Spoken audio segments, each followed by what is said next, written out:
এই যুব উন্নয়নের যে পরিচালক উপপরিচালক ছিলেন যারা পাঁচজনা পারবেন, তার স্বামী হলো এই বাংলাদেশ কৃষি বিশ্ববিদ্যালয়ের আওয়ামী লীগের একজন বড় নেতা এবং অভিযোগ ক্লাবের একজন কেন্দ্রীয় নেতা। তিনি ক্লাব অফিসারদের সভাপতি নির্বাচিত হয়ে এই আওয়ামী লীগের প্রভাব বিস্তার করে আজকে এই 292 কোটি টাকা তাদের মন মতো ইচ্ছা মতো লুটপাট করেছে, কিন্তু দেখার কেউ নেই। কিন্তু আমরা আজকে এটি নিয়ে যখন গণমাধ্যম কর্মীরা সংবাদ প্রকাশ করে, তারা শুধু সহজ পদ্ধতি বলে আইসিটি মামলা করবে, কালো আইনের মামলা দিয়ে কারাগারে পাঠিয়ে দেবে। তাদের শুধু বাসনাই ছিল, তাদের একটা স্বপ্নই ছিল যে দুর্নীতি নিউজ করবে তোমরা, তোমাদের বিরুদ্ধে কিন্তু আইসিটি মামলা করে দেবো। এই যে একটি ভয় তারা দেখাতো, এই ভয়ে কিন্তু আর এখন আমাদের গণমাধ্যম কর্মীদের মধ্যে নেই।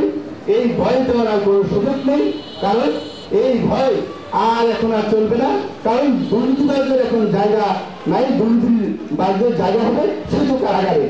কারণ এই সরকার আসার পর থেকে দুর্নীতিবাজ যারা লুটপাটকারী, যারা দুর্নীতি করেছে, যারা সরকারের টাকা লুটপাট করেছে, যারা বিদেশি টাকা পাচার করেছে, যারা কানাডাতে বাড়ি করেছে, যাদের এই ময়মনসিংহ শহরে একাধিক বাড়ি করেছে, 1টা থেকে 5টা বাড়ি করেছে, শত শত কোটি টাকা লুটপাট করেছে, এই লুটপাটকারীদের এখন দুঃসংবাদ শুরু হয়েছে। কারণ দুর্নীতিবাজ যারা দুর্নীতি করেছে তাদের জন্য দুঃসংবাদ আছে। আর যারা ভালো কর্মকর্তা আছে, অনেকেই ভালো কর্মকর্তা যারা ভালোভাবে কাজ করেছে, মানুষের জানমালের হেফাজত করেছে, তাদের জন্য সুসংবাদ হলো আপনারা যেভাবে চাকরি করেছেন, আপনাদের জন্য সুসংবাদ হলো আপনারা ভালো ভালো জায়গায় পদায় মুক্তি পাবেন। কিন্তু দুঃখের বিষয়, যারা দুর্নীতি করেছে নিজেদের আগে গুছিয়েছে, নিজেদের স্ত্রীদের জন্য বেগমপাড়া বানিয়েছে, নিজেদের আমরা শুধু শুনেছিলাম বেগমপাড়া কানাডা বেগমদের জন্য, সাহেবদের বেগমদের জন্য বাড়ি বানিয়েছে, কিন্তু দ্বিতীয় বেগমপাড়া বানিয়েছেন ময়মনসিংহের আমলাপাড়া গুলটিবাড়ি এলাকায়।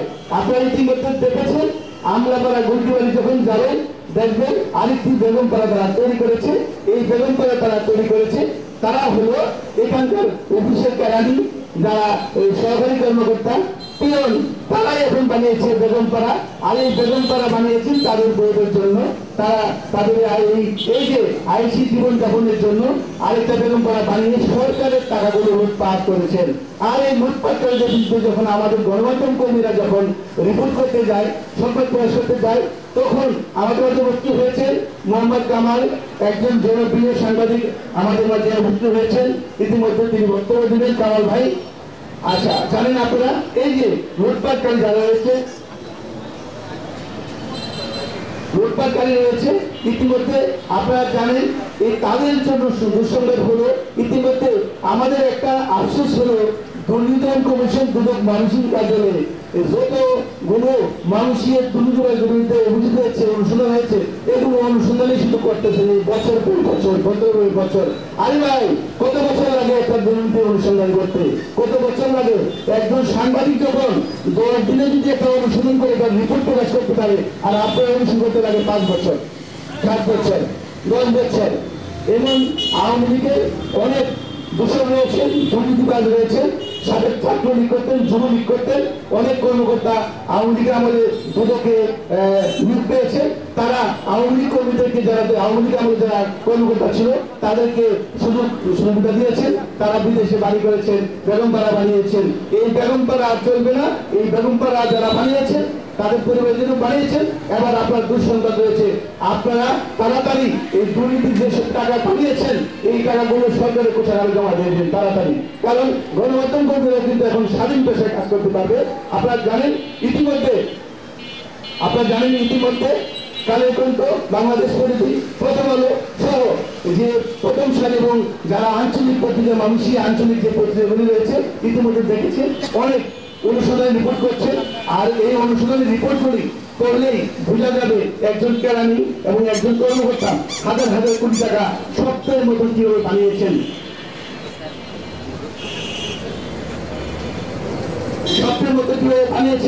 আজকের এই মানববন্ধনে আপনারা জানতে পারবেন এখানে যারা সাংবাদিক নেতৃবৃন্দরা এসেছেন এবং সাংবাদিকরা যারা এসেছেন অত্যন্ত গুরুত্বপূর্ণ বক্তব্য দিবেন।